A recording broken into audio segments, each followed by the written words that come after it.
For the last 8 years, I've been a self-employed audiovisual technician. I've got a great understanding that I'm only as good as my last job.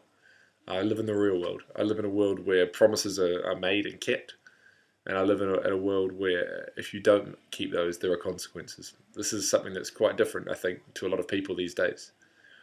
Um, from a young age, I was exposed to lots of machines and technology, but it was always very basic, very analog. And I suppose as the digital age has come through, I've been able to understand what all those digital devices are trying to emulate. A really skilled craftsman can do a job better than a machine, but they can't do it again and again and again. Their skills are wasted if that's the case.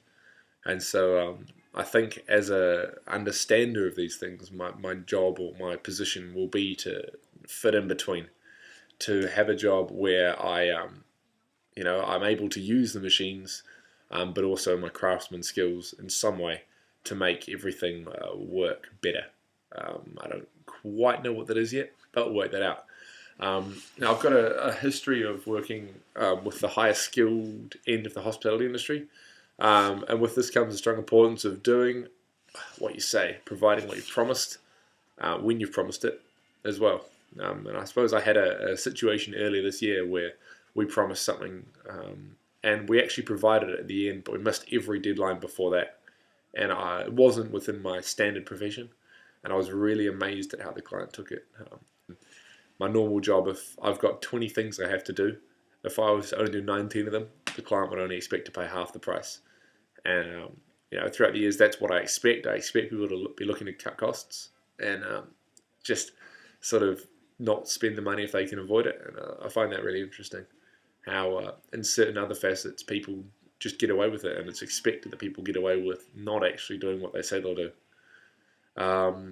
So for me, I think this is something I can play with, and as an entrepreneur, I'll be an entrepreneur who says what they're going to do and does it. I wouldn't make a claim if I couldn't actually achieve it, and that's something that's really important. As an entrepreneur, a freelancer, I'm often forced to think of my motivation, what will get me out of bed, why I want to do what I do. And I think there's a few things that really motivate me. The first of those is travel.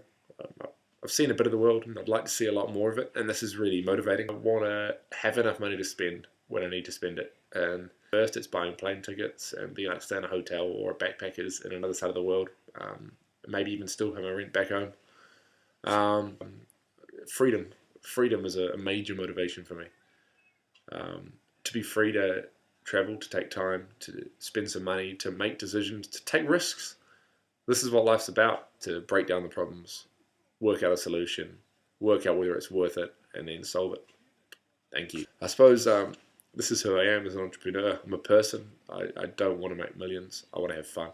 I want to earn myself through hard work a lifestyle that is nice.